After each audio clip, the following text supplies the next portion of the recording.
Hola amigos, saludos, ¿qué tal? Buenas tardes, ¿cómo están? Buenas tardes para quienes están en tiempo real, buenas noches y buenos días. Esto en Castro Guerrero Producciones Facebook y también en nuestro canal de YouTube. Felipe Narváez, sociólogo, amigo nuestro, qué grato que haya visitado Felipe hoy este canal que es su canal, que es nuestro canal. Bienvenido. ¿Cómo le ha ido? Bien, Alejandro, muchas gracias por la invitación. Gracias por la carnita asada. Estuvo espectacular. Yo creo que estas invitaciones a entrevistas deben que hacerse semanal, semanal. Yo creo que estoy muy agradable en su casa, una casa bellísima, en un sitio único en el sector urbano de Pitalito Huila. Lo felicito porque tiene una familia bella y realmente se nota la calidad de vida que se está dando. Lo felicito. Le agradezco mucho, muy gentil. Estamos de plácemes por el 15 aniversario de la vida de nuestra nieta hija, ¿se puede decir ahí? Hija nieta, Sí, Sara. yo creo que es una hija. Cuando son nietas y de alguna manera se convierten en crianza por los abuelos en parte de la familia, uno se vuelve padre de esos niños y los saca y da más cariño que a los hijos genéticamente construidos en el espacio de la crianza. Adolescentes. Estábamos conversando esta tarde de esa serie de Netflix Ay, y usted me... quienes estamos criando hijos, nietos y están en esa edad tan compleja y con esta crisis social que descubrió el doctor Rodrigo Villalba Mosquera, ¿no?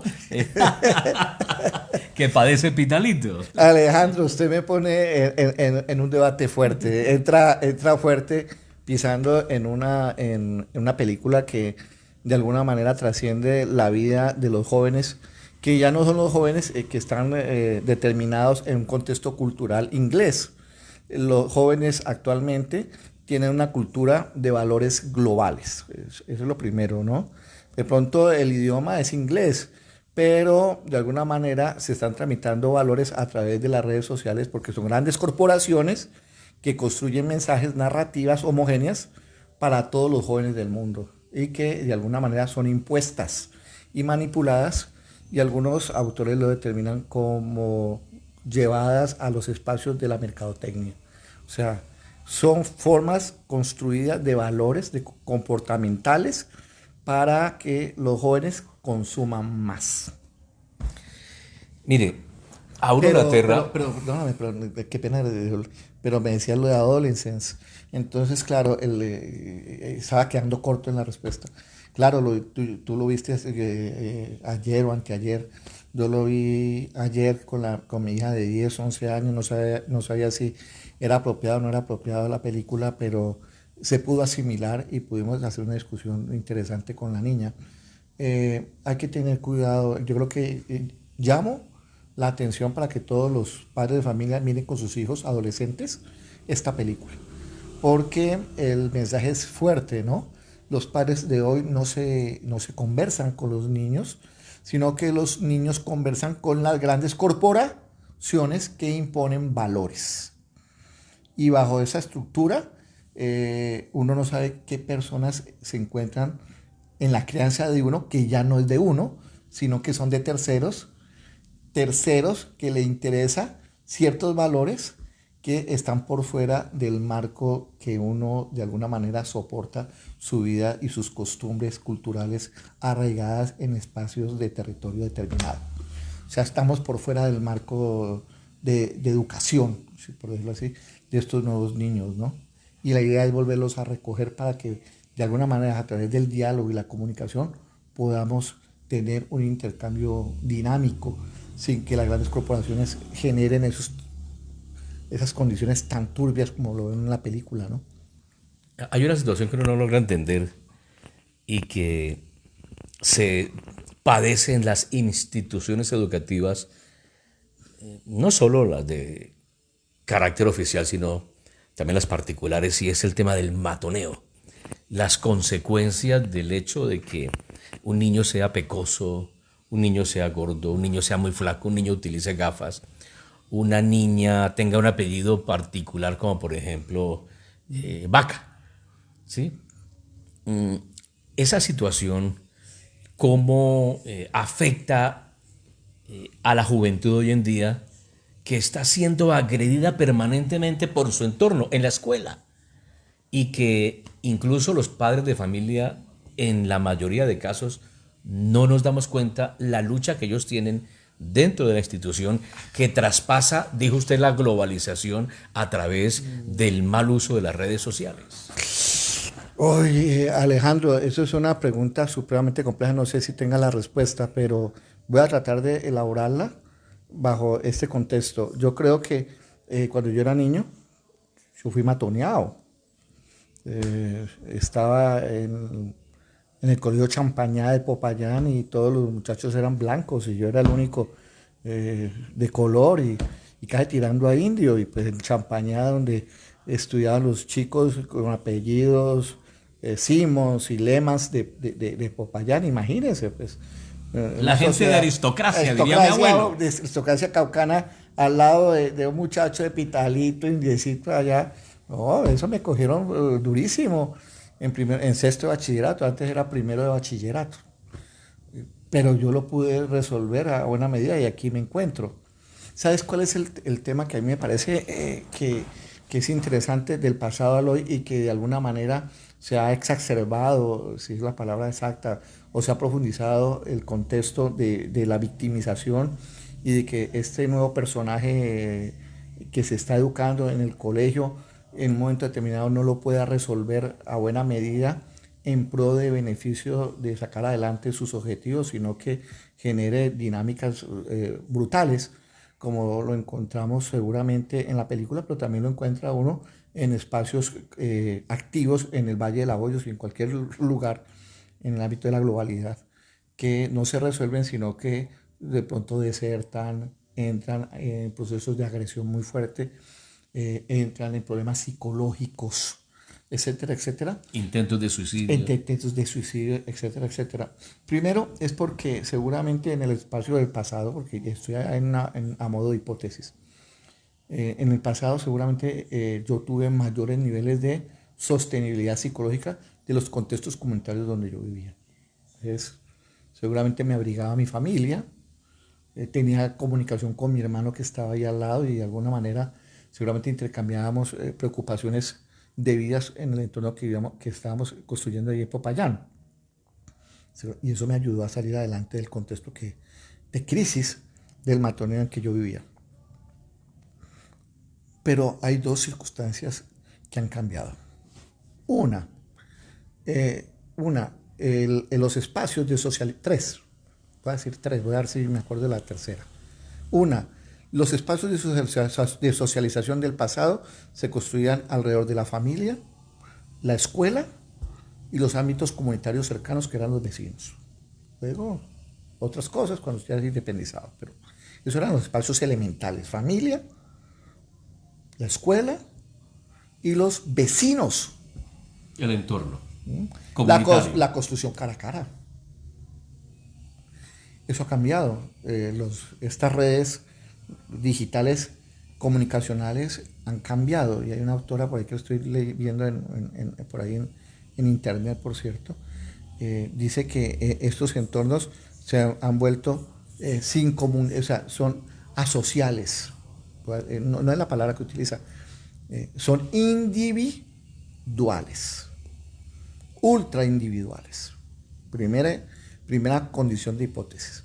O sea, los niveles de sustentabilidad psicológica de los jóvenes se soporta sobre ellos mismos. Alejo. Si usted ve la película, de nuevo, vamos a la película de adolescentes, que invitamos a todas las personas a hablar. El niño llega del colegio a la casa y la casa entra directamente a su habitación para ver celular. La familia ya no es un ente de soporte y de construcción de sentido. Eso es lo primero. Hay una hiperindividualidad en las sociedades actuales. Entonces, claro, eso genera problemas de generar apoyos alrededor de las personas que tengan estos tipos de crisis. ¿Vale? La segunda que yo considero al respecto que tiene que ver con el matoneo es que, y que me llama muchísimo la atención, es que el matoneo que yo sufría estaba construido y determinado solamente en el espacio colectivo de la escuela. Y pare de contar. Y nada, No trascendía las redes sociales. entonces, perdóname, el pasado es lo público estaba determinado en lo de lo público y lo privado era privado y no trascendía más allá. Entonces, no generaba mayores circunstancias de victimización o de revictimización de la persona matoneada. Ahora, una persona matoneada es revictimizada a través de los espacios de lo público. O sea, lo público, lo privado ha perdido el sentido de intimidad en el cual las personas pueden cursar y resolver sus problemas personales. Entonces, claro, eso genera mayores niveles de fragilidad en los jóvenes que están en este momento viviendo ese problema como tal. Y lo último que me parece a mí es que hay problemas graves de abordaje, ¿no? del tema. Es que no hay una cultura de comunicaciones asertivas que le determinen políticas, ¿sí? Por parte de los entes institucionales que determinen y ayuden a construir formas solidarias y fraternales entre los jóvenes para que se prevengan este tipo de sucesos que cada vez son más frecuentes en estos espacios, porque resulta que hay un problema que es que seguramente eso del matoneo siempre existió. Hay muchos amigos que dicen, pero a mí también me matoneo y no pasaba nada. Pero ahora se ha vuelto un problema mayúsculo porque todo lo que sucede a través de lo privado es translúcido a lo público, se volvió público y hay un estudio sobre el tema. En el Facebook, en Instagram, ¿no? en TikTok. Por todo lado, cualquier cosa que usted haga, usted está controlado. Y entonces, claro, o sea, hay una presión muy fuerte. Entonces, yo creo que en esos contextos no hay una política que yo creo, ¿no? En el espacio de lo público, porque también se le escapó. O sea, los estados nacionales comienzan a diluirse por los contextos de la globalización. Entonces, los valores que se transmiten desde el espacio nacional se están perdiendo, o lo que quiere transmitir como identidad a los estados nacionales en los espacios educativos, que es parte de su función, se diluyen a través de las redes sociales, que son determinadas a través de narrativas de grandes corporaciones.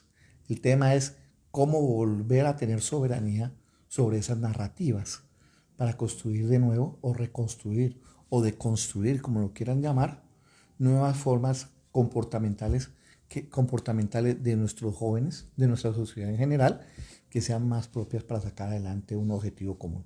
Somos hiperindividuales y no estamos construidos en un objetivo común como pueblo, como nación o como un territorio que pretenda sacar adelante posibilidades en entornos solidarios y fraternos, sino de consumo y de hiperconsumos. Y eso ya es supremamente complejo. La verdad, lo que llamaría a los padres de familia es que, por lo menos como lo vemos, es que nosotros dejamos aquí a las personas que nos están viendo al aire, pero el tema es un niño, es un tema violento, los ya mandan a la cárcel y luego comienzan a buscar cuáles fueron las razones. Y una de las razones centrales es que el niño se comunica, no es a través de, no tiene procesos de socialización construidos en el ámbito de la familia, sino que se lo dejan totalmente a las grandes corporaciones como Instagram, porque ahí está cuenta en Instagram o las redes sociales, y lo que los chicos otros le determinan en el qué hacer, pero también manipulados bajo ese contexto. Entonces hay que ver el tema.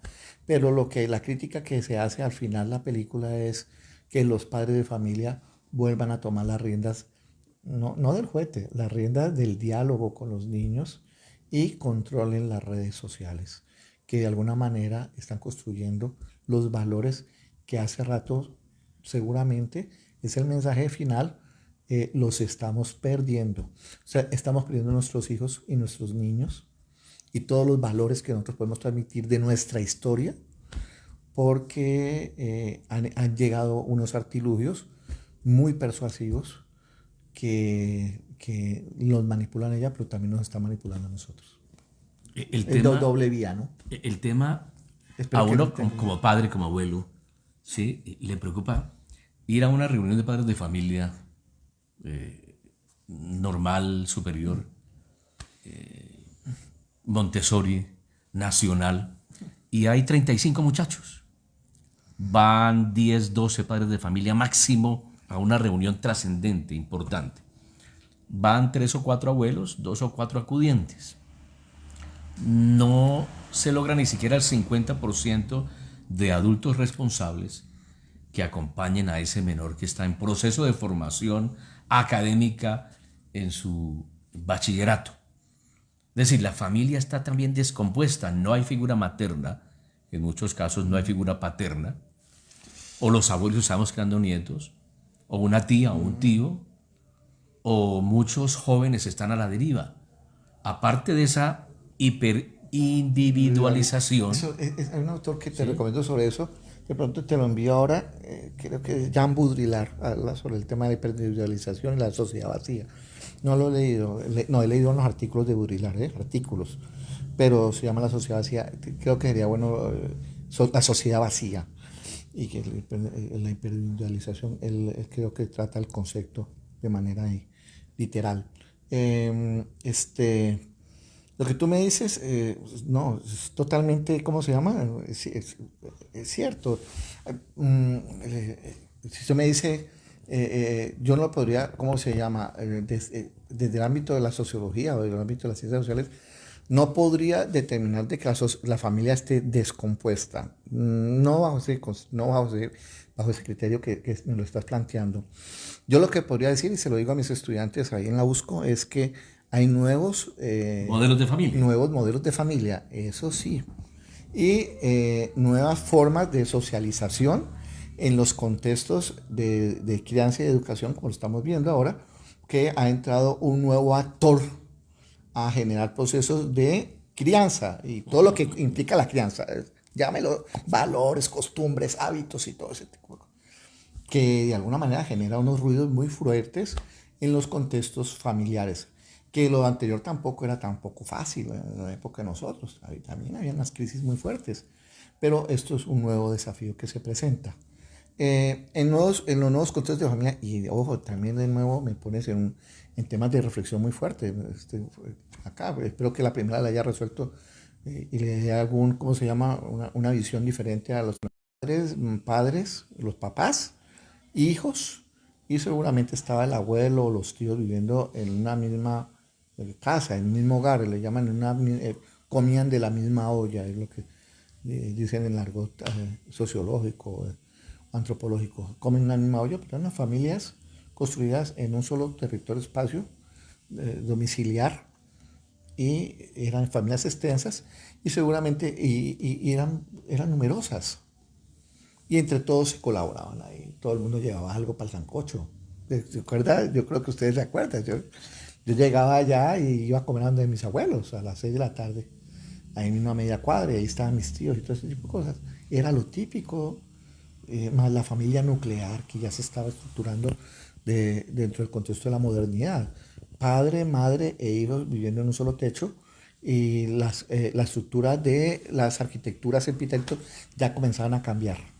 No eran casas de 7, 8 salones, ¿sí me comprendes? Lineales, sino que eran 2, 3 habitaciones y pare de contar. Entonces, si llegaba el tío, el abuelo dice, hermano, sí, lo recibimos, venga a dormir aquí en Cuchito, pero hermano, se da cuenta que estamos incómodos. Sí. Era la familia moderna nuclear. La que tú tienes ahora, tú eres, tú, tu esposa y la niña. Y si llega 2 hermanos tuyos, mi hermano, yo te colaboro, pero ¿sí me entiendes? Ya me está haciendo estorbo, de un día para otro, un fin de semana. Qué rico que esté fin de semana. Sí. Fue familia nuclear. Hoy está cambiando una estructura muy brutal. ¿Podemos hablar de los años 80? Sí, 80, yo creo que eso es... 90. 90, de ahí para allá, desde el 20, comienza a haber una transformación de la familia por lo menos en el ámbito global, pero pues pensemos en Pitalito para no ser tan abruptos con las generalizaciones. Lo que sucede en estos espacios es que hay un fenómeno muy interesante y es que comienza un proceso muy fuerte de liberalización del movimiento sexual. Se libera mucho el contexto de la mujer que puede tener y hacer con su cuerpo lo que desee. Hay una autonomía, ¿sí? Y unos derechos que ha cobrado la mujer. Y bajo ese contexto hay como unas contradicciones ahí en los ámbitos educativos formales y usted comienza a encontrar muchas familias en Pitalito que ya no se estructuran bajo lo nuclear, sino que es la madre y su niño. ¿Sí? Madre y niño sin padre, ¿vale? Padres, ¿cómo se llama? Niños con abuelos, ¿sí? Nuevas estructuras familiares. Personas que no quieren, antes el matrimonio era una forma regular de construir su realización personal. Mujeres y hombres que no quieren ser ni casarse jamás, ¿vale? Unión libre. O unión libre o no, nada. O nada. Sí, entonces comienza a haber una nueva estructuración diferencial y unas nuevas formas emocionales que tienen que ver con el espacio como usted se siente con respecto al otro y con los niños. Antes era muy típico que los padres, y tiene que ver con un cambio cultural muy fuerte, es un cambio cultural que se impone a través de diferentes condiciones de opciones que le ofrece la sociedad moderna a las mujeres y tanto a los hombres. Entonces, antes era muy de lo tradicional, pero hay muchos cambios mucho más fuertes, ¿no? Por ejemplo, antes, en los años 60 o 70 en Pitalito, los hombres se casaban, hombres mayores de 25 30 años, se casaban con niñas de 13 o 14 años, lo que hoy sería un delito, irían a la cárcel por 14 años. Antes en Pitalito era lo normal, ¿no? Casarse entre un hombre mayor y una niña de 15 años. Entonces, eran temas culturales que han cambiado en el curso del tiempo porque hay nuevos modelos legales y, ojo, moralmente aceptables también, éticamente aceptables, porque la mujer ha cobrado derechos fundamentales que son supremamente necesarios en el contexto que se vivió y en el contexto actual también. Esas transformaciones han traído como consecuencia, pues hombre, crisis. Y hay unas crisis de afectividad, seguramente lo que tú llamas, no me podría llamar a crisis de afectividad, sino pueden ser cambios de afectividades. Entonces uno encuentra actualmente, por favor, yo lo he visto muchas veces, en que la muchacha le dice al tipo, mire, yo ya no lo quiero a usted, tengo un hijo, dos hijos con usted, quédese con los niños.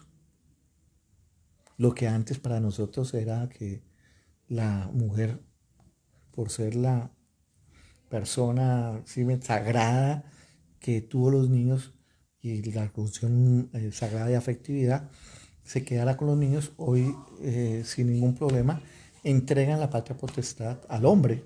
Yo me voy. Yo me voy. Me voy, no me siento cómoda. Se siento cómodo y se va y se da los niños al pelado. Sí. ¿Y usted con qué? No, es que mi mujer, mi novia se fue y me dejó el niñito y entonces pone y la otra vez porque te está que Y resulta la mamá del muchacho criando los nietos porque la sardina claro, que parió ese par claro. de troncos hermosos emigró. Se fue. Se quiso Hay ir. cambios de afectividades. Correcto, sí. Las razones son complejas, pero hay cambios de valores en de afectividades. Y lo que y voy a llevarlo a tu pregunta, si han cambiado las afectividades, me imagino que también las obligaciones que tienen que ver con la crianza seguramente han cambiado y seguramente se han debilitado, por decirlo de alguna manera. Entonces, cuando tú llegas a los colegios, no existen los mismos niveles de compromiso que seguramente uno los miraba en el ámbito más formal y más fuerte en las épocas del pasado. La familia ha cambiado, las afectividades se están transformando y las obligaciones, como tú lo dices, seguramente también están generando procesos que de algún modo deterioran las relaciones con el contexto actual. Mm, a mí lo que me llama muchísimo la atención es que uno encuentra muchas personas que tienen, no, y seguramente es que mirar en el pasado sería también como idealizar mucho el pasado, seguramente en el pasado también sucedía eso, pero aquí uno encuentra personas que tienen obligaciones con sus hijos y en vez de darle el celular, en vez de darle la comida y la leche para los niños, va y se compra un celular.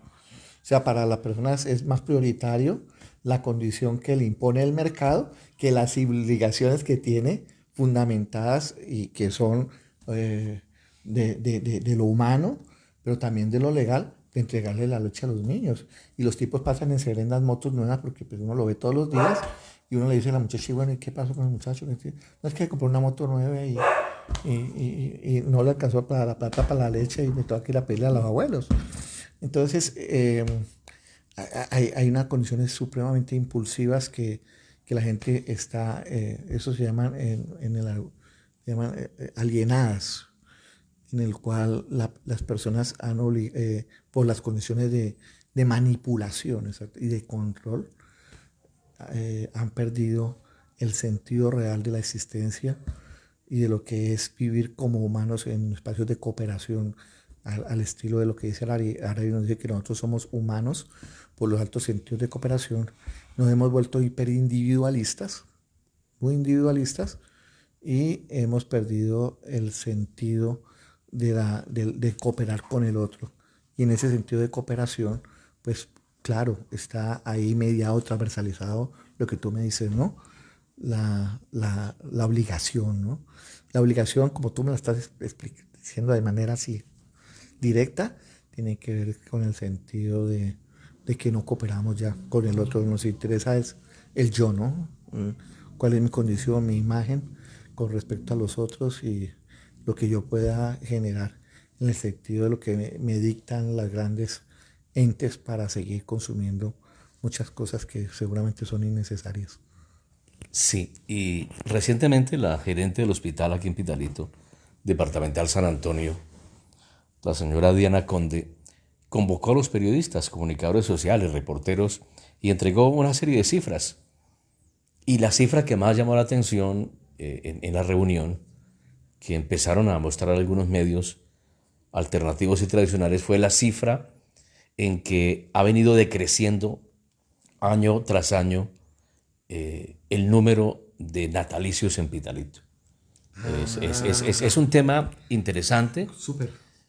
que tiene que ver con toda esta conversación, con toda esta charla, pero una pregunta que le quiero hacer para que por favor la desarrollemos en un siguiente capítulo, porque Un momento un trámite muy interesante en la historia laboyana, no me quiero ir más allá, pero es una historia global en que las mujeres han tomado posibilidades de construir su propio destino y su propio sentido de vida y manejar su cuerpo por fuera de los marcos de lo que impone el poder patriarcal, el hombre. Y eso ha venido acompañado con algunos descubrimientos pues, de avanzada que tienen que ver con el tema de los anticonceptivos. Las mujeres pudieron tomar control, gran parte de su control sobre sus cuerpos y tomar sentido de su sexualidad y de su placer por fuera del marco de tener relaciones sexuales solamente era para tener hijos, sino que solamente era para tener placer a partir de los nuevos artilugios biológicos que han sido descubiertos en el ámbito de la ciencia. Entonces, creo que el que haya, ¿cómo se llama?, un cambio en los marcos demográficos tiene que ver con un avance muy fuerte en que las mujeres han podido generar un dominio y una perspectiva diferente sobre el tema de su sexualidad como placer y no como solamente un espacio para tener hijos. ¿Vale? Eso es importante. Dos, que en eso sí me parece que es importante. Eh, dos, algo que tú me decías ahora, yo tuve solamente una niña y gracias a los anticonceptivos, ¿eh? Si no, usted aquí tendríamos unos 4 chinitos acá. ¿Sí? ¿Cuántos no hubiéramos tenido? Eh, Porque en estas sociedades modernas la exigencia para tener unas personas viviendo en excelentes niveles de calidad se necesita recursos económicos. Entonces yo solamente tuve una hija y la ciencia me dio la posibilidad de tenerla. Entonces fue comodidad ante esas nuevas circunstancias que me ofrecía la modernidad. Entonces, no tener hijos contribuye también a a las mejores calidades de vida de las familias. Tres, esta es la más fuerte. En este momento, esto sí, va directamente a la globalidad. Alejito, es que somos 8.500 millones de personas. Los estudios dicen que los niveles de sostenibilidad de estos 8.500 millones de personas con los recursos limitados del planeta ya se han excedido hace como 2 o 3 años. Hay una carreta ahí que trato de entenderla, pero poco la entiendo. A veces no. Esos son artilugios conceptuales sobre el tema, pero 8.500 millones ya nos puede decir que no hay papa, no hay como, No hay cama para tanta gente. no hay cama para tanta gente y que tenemos que reducir los niveles de población, los niveles poblacionales o demográficos o de personas sobre esta tierra. Y una de las maneras más racionales y que me parece que son racionales y que no van en contra de la vida de nadie, es que las familias, en su propio sentido, controlen el número de hijos que desean tener. Entonces, son 8.500 millones y creo que pues vamos a bajar, creo que no habíamos tenido tanta explosión demográfica desde el siglo XX hasta ahora. O sea, es muy preocupante porque se duplicaba, ¿no? En el siglo XX se duplicó y bueno, lo que no pasaba en las épocas anteriores porque la medicina ha mejorado las calidades de vida de las personas. Entonces, bajo esas circunstancias, yo creo que no sé si es preocupante o me parece que es un gran logro que la sociedad colombiana, en este momento creo que estamos sobre 2,2 o 2,3, haya reducido en menos de 30 a 40 años el número de personas por familia, era 4,4, algo así, de por pareja a 2,2, algo así, esos son los números. No estamos todavía en negativo como en España o en algunos países europeos que ya ni quieren tener hijos, pero sí vamos a tener un tiempo donde nuestra población, por lo menos la colombiana, va a tener una sostenibilidad, por lo menos de reponer la clase, los sectores viejos sobre los jóvenes, la gente que van haciendo y tienen que ir de alguna manera a producir riqueza para mantener una sociedad pues, ¿cómo se llama? Con una riqueza prudente y que todo el mundo pueda vivir bajo ese contexto, ¿no? O sea, no pueden ser todos viejos y todos niños, tienen que haber gente yendo a las fábricas y a las empresas a producir riqueza. De etapa productiva, sí. Sí. Felipe Narváez, sociólogo, catedrático universitario de la USCO Pitalito. Sí, sí, ahora estoy en Pitalito. En Pitalito iba a Garzón, pero ahora solamente dedicado a Pitalito, voy los lunes y los martes y sí, contento con los pelados. Hay gente pila, hay gente pila. ¿En qué carrera se está dictando? Hay una que es Sociología de la Educación que se le dicta a los muchachos de licenciatura en la Educación Física. Ahora me preguntas sobre esa carrera, que es algo interesante que le digo a mis estudiantes. Y la otra son transversales, se llama Desarrollo Social y Contexto y Antropología, pero son lectivas. Entonces ahí llega todo el mundo, llegan todos los que necesitan recoger alguno que otro activo, ¿a qué? Créditos. Entonces recogen créditos y bueno, pero es una electiva, ¿no? No puedo, con las electivas no puedo ser tan rígido, ¿no? Yo les digo que si soy demasiado rígido me quedo solo porque pues si ellos la desean tomar, ¿no? Pero en educación física sí me llama muchísimo la atención porque yo les digo, pero ya también es una forma de persuadir, pero al mismo tiempo de animar para que estos chicos sigan adelante con una carrera de futuro, porque como han cambiado lo que yo te decía, los valores y bueno, la sociedad actual se erige mucho con el espacio de que las personas tienen que verse bien eternamente, ¿no? La educación física, porque todo el mundo anda haciendo fitness, tal, sí, ta. Es una carrera que tiene una proyección, yo le digo, igual o más fuerte que la medicina, que son afortunados que esa carrera que está aquí en Pitalito, en este momento ellos estén aplicando. Porque muchos físicos que yo conozco ahora, que son estudiantes míos, pueden tener ingresos superiores a un profesional de la medicina laboyana que trabaja en cualquier ESE. Eso sí, tienen su trabajo en su colegio, tienen una escuela, 2 escuelas de fútbol o lo que sea, trabajan en gimnasios, los pelados en segundo, tercero de semestre, hasta les pagan poquito, pero muchos se mantienen. He conocido chicos chicos y chicas que se mantienen, una que era grandísima y todo, y me decía, una vez se me acercó, profe, es que no puedo venir a la clase. Y, bueno, mija, ¿y usted qué hace? No, es que yo tengo 2 hijas y pito en primer semestre. Entonces me comentaba su problemática. Le dije, ¿cómo que pito? Sí, yo vivo del pito, profe, en primero o segundo semestre. Entonces era muy interesante porque esas oportunidades, y todos chicos ahí, todos están en escuelas aquí en Pitalito, generando cualquier proceso formativo. Entonces los ven en la USCO y ya ellos se ofertan en el mercado, que es bastante abundante su oferta, demandan, se ofertan y se emplean. Unos en salarios muy precarios, pero otros cuando ya se gradúan se comienzan a ubicar en los espacios de licenciaturas, y si los que tienen más fortuna, más pilera, se dedican con sus magíster, entonces tienen unos, ¿cómo se llama? Tienen un porvenir profesional Más asegurado. sí, sí, tiene mucho futuro. Además que pegando, le digo, ¿qué más que ustedes ganando billete pegándole al cuero? Son afortunados. Felipe, muchas gracias. ¿Qué hacer desde lo público? Sería como la hipótesis para que desarrollemos en un segundo capítulo. ¿Qué hacer desde lo público en Pitalito para enfrentar esa crisis social que es transversal a la salud, a la educación, a la cultura, al deporte?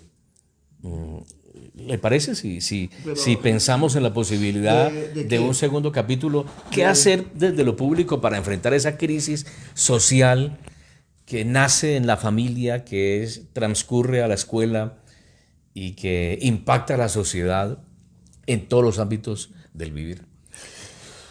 No, yo de una vez se podría dar como algunos, ¿cómo se llama? Algunos consejillos, ¿no? Algunos consideraciones propositivas, ¿no? Unos tips. Unos tics al respecto. Primero, que el pasado, hay que tener cuidado, el pasado no vuelve. Sí, hay una nueva estructura familiar el cual hay que abordar y el cual bajo esas estructuras que existen hay que trabajar. No pensar que siempre se piensa que el pasado es lo mejor, no. Hay nuevas estructuras que tienen sus fortalezas, tienen sus debilidades y que esas debilidades hay que de alguna manera abordar. Dos, que yo te decía un tics que me parece importante y que lo resalté ahí y que aparece en adolescentes. No darle totalmente el manejo de la educación o de nuestra crianza a las redes sociales porque son grandes corporaciones que de alguna manera están interesadas más allá de sacar buenos ciudadanos, constructores de sociedad y solidaridad colectiva, en ciudadanos seguramente hiperindividualizados, contextualizados solamente para la compra de mercancías que muchas veces son innecesarias para nuestros propios contextos de vida. Volver seguramente Consumismo. yo creo que sería el segundo tics. Yo creo que entrar a que las familias laboyanas, en vez de que el niño entre rápido a coger el celular, mira, a mí me pasa algo, a mí me da pues como una cosa así. Veo a las mamás que están cansadas, están, entre comillas, están mamadas de los muchachitos y una le dice, ¡ay, venga, qué! ¡Pum! Entregan el celular. ¡Ay, qué bueno! ¿Para qué te dije? Niñitos de 4 o 5 años, man. Con un teléfono. Con un teléfono, 5 años, y como si estuvieran, o sea, cambiaron el tetero por un celular. Y vaya, uno les dice algo, man, a las mamás, pero unos tigres. O sea, el efecto placebo, que antes era un tetero o hablar con los niños para que se calmen, lo hemos tramitado a un artilugio digital para educado por terceros. O sea, le estamos entregando la educación de los niños a terceros, que no los conocemos, que es lo peor de todo. Cuarto, vamos para el tercero, vamos para el cuarto, ¿no? Cuarto. Espero que lo anote porque el cuarto, hay una cosa que a mí me parece que es importante y anotar y que me parece que es fundamental aquí tratar. No le podemos pedir a nuestros jóvenes que sean dignos de su comportamiento. No les podemos, o sea, esto es muy importante. No podemos pedir a nuestros jóvenes laboyanos que sean dignos de su comportamiento en una sociedad tan desigual, donde no se reparte la riqueza, ¿sí me comprende? Nuestros impuestos de una manera equitativa y digna para que ellos puedan sacar adelante sus proyectos y al mismo tiempo exigirles buen comportamiento. No lo hacemos. Somos una sociedad supremamente miserable, seamos sinceros. Los recursos que llegan del Estado se aniquilan totalmente en las redes de la corrupción y eso deteriora los espacios de oportunidad de nuestros jóvenes y bajo ese contexto se pierde sus dignidades. Tengan mucho cuidado con eso. Hoy leía una noticia por ahí en las redes.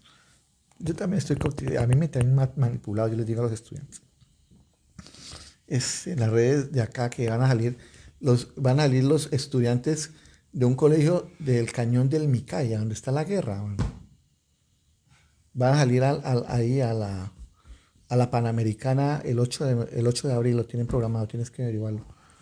Y yo dije, ¿cómo que los del Cañón del Micay? No es que el gobierno está allá con todos sus ministros. Aparentemente haciendo presencia del Estado Nacional. Y toda la vaina. Y claro, sale un padre de familia y dice, mire, vea, mire la escuela que tenemos totalmente destruida. Un colegio que lleva como 15 años tratándose de construir y nunca se construyó. Los niños están en una situación de unos salones asquerosos. Allá yo conozco, mi familia, tengo una familia ahí en el sector del Bordo y en Sucre, toda parte de Cauca, mi familia es un sector de ahí. Entonces decía, pero ¿cómo carajos el Cañón del Micay, que ahora van patatín patatán? Objetivo del Estado Nacional, ¿no? ¿Cómo no arreglan un colegio que estaba medio construido y vuelto nada, etcétera? Y los niños no tienen y no se dignifican, y el Estado no los dignifica ni un salón para que puedan construir conocimiento de manera digna. ¿Usted cree que eso es una manera en la cual las personas puedan de alguna manera plantearse, algunos lo harán, pero no todo el mundo, objetivos loables, ¿qué es la palabra? Loables, nobles, a futuro, en sus futuros cercanos, pues, cuando uno ve esos frentes guerrilleros y que mataron 10, 15 guerrilleros y los ponen los están como ahorita, ahora antes era más crudo, la realidad era más cruda en la televisión, los envuelven ¿en qué? En unos cosos, en unas sábanas ahí, no sé, en unas sábanas. Y uno dice, y esos 10 guerrilleros que fueron asesinados y tal cosa, ¿qué edades tienen, no? ¿O quiénes son, no? Y cuando les quitan las sábanas, seguramente son muchachitos de 15, 14, 15 años. Nosotros, somos una sociedad en la cual, perdóname, aquí, para no echarle más carreta al asunto, no dignificamos la vida de los jóvenes, porque hemos deteriorado el recurso público para desarrollar oportunidades dignas hacia ellos. Y bajo ese contexto, los jóvenes, en diferentes formas, o en diversas formas, desde las más brutales, en este momento se han rebelado contra toda la sociedad de una forma brutal. Entonces, lo de los atracos, usted vaya a mirar a nivel nacional, atacos, asesinatos y tal, y sin medida. ¿Quién los están ejerciendo?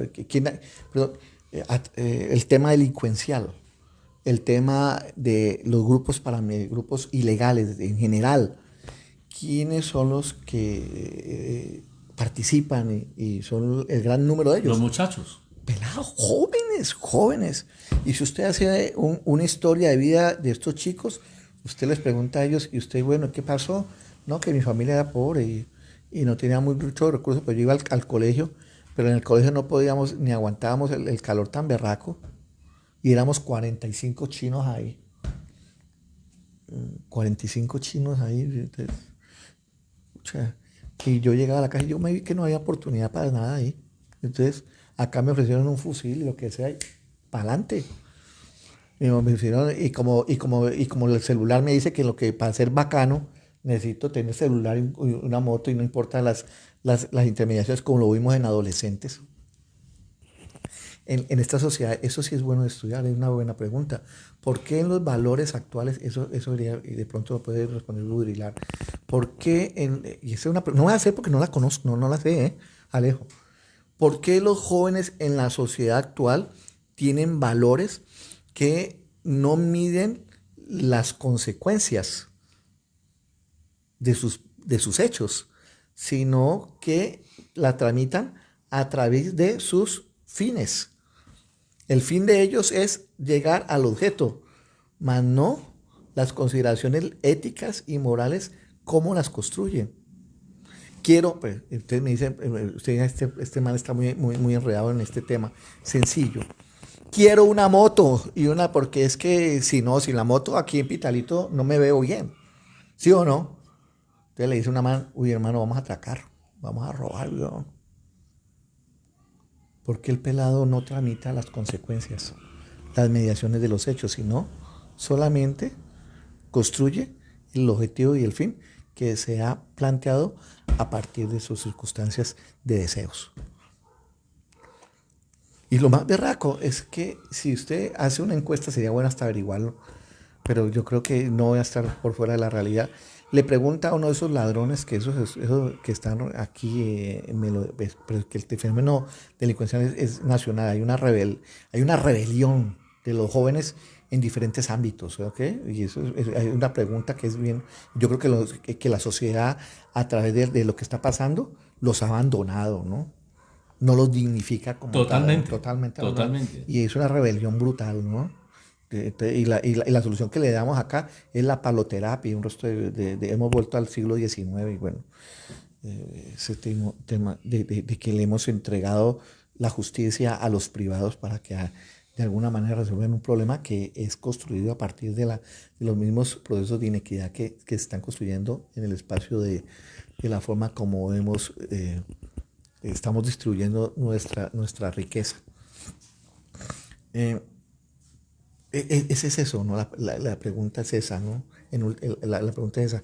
¿Por qué los jóvenes no median sus consecuencias, sino que solamente plantean el fin que en un momento determinado en su vida cotidiana lo construyen, lo definen para sus acciones exactamente? ¿Cómo construyen el fin sin medir sus consecuencias? ¿De dónde salen esos valores? Porque antes, por ejemplo, usted y yo, Alejo, y a mí me ha pasado, y aquí ya para irme, que usted ya me está despidiendo, una vez cuando yo era niño, tenía como 10, 11 añitos, estaba yo sentado ahí con todos mis amigos, estamos con Ovejo y con Ramayá, ahí en el Parque Central, en la torre, 10, 11 años cuando llegó la policía, man. 11 años, y todos nos recogieron. ¿A qué horas? Como a las 8 o 9 de la noche. Y nos mandaron para el calabozo, man. Pero eso fue la mejor enseñanza que me dieron a mí en el tema del tema de ilegalidad. Porque nos metieron en el calabozo y había una gente toda rara ahí, nos metieron y olía feo y eso todo ahí atrás. La policía de ahora. En el mismo comando, o sea, Ahí había un calabozo, ahí nos metieron, ahí olía feísimo. Y nosotros los chinitos ahí. Y nos metieron, yo no sé, como 15, 20 minutos. Y a los 15 minutos nos sacaron y nos pusieron en fila. Y nos dijeron, muchachos, váyanse para la casa. Yo creo que ese comandante de la policía, yo creo que, hermano, me enseñó tantas cosas en ese momento, porque si alguna vez me han ofrecido a mí cosas ilegales para hacer, de una vez pienso. En los 15 20 minutos estuve en el calabozo. En el calabozo, porque yo sé que si yo la cago, me voy, no 15 minutos, me puedo ir muchos años para la cárcel por hacer ilegalidades. O sea, nosotros tenemos esa mediación de saber las consecuencias de lo que puede suceder si cometemos ese tipo de hechos delictuosos. O sea, eso no está sucediendo. Esas condiciones de valor no se están construyendo en nuestros jóvenes, tanto laboyanos como nacionales. Preguntarse uno, ¿por qué? ¿por qué? ¿De dónde salen? ¿Y cómo podríamos abordar lo que tú dices? Eso sería una buena, abordar buscar nuevas, cómo llegar a ese sitio para que los jóvenes, a pesar de sus circunstancias económicas, de alguna manera sopesen esas mediaciones y sepan los riesgos y las consecuencias de obrar por fuera de la ley. De modo indebido. Pero en este momento lo que sí veo es una rebeldía general. Y yo creo que es por ese lado. Yo creo que esos son los como 5 tics he dado, ¿no? Ahí de manera muy rápida, ¿no? Yo creo que con eso ya estaríamos jugados. Yo creo que somos una sociedad supremamente desigual, inequitativa y muy estúpida, ¿no? Porque lo que yo sé es que estos políticos nacionales cogen y el dinero que se llevan ahí a su bolsillo sirve o para llevárselo a otro país más rico que nosotros, que eso es una estupidez porque somos un país pobre, a Miami. Otros para comprarse en el ámbito local, comprarse una 4x4, tener un jacuzzi, un sauna, una sala de televisión con, ¿cómo se llama? Con Alexia, o lo que se llama, el Siri, y 4 apartamentos en Bogotá, acabando las oportunidades y posibilidades de toda una sociedad y cuyas consecuencias vemos hoy con los altos niveles de desigualdad que se traducen en inseguridad, delincuencia.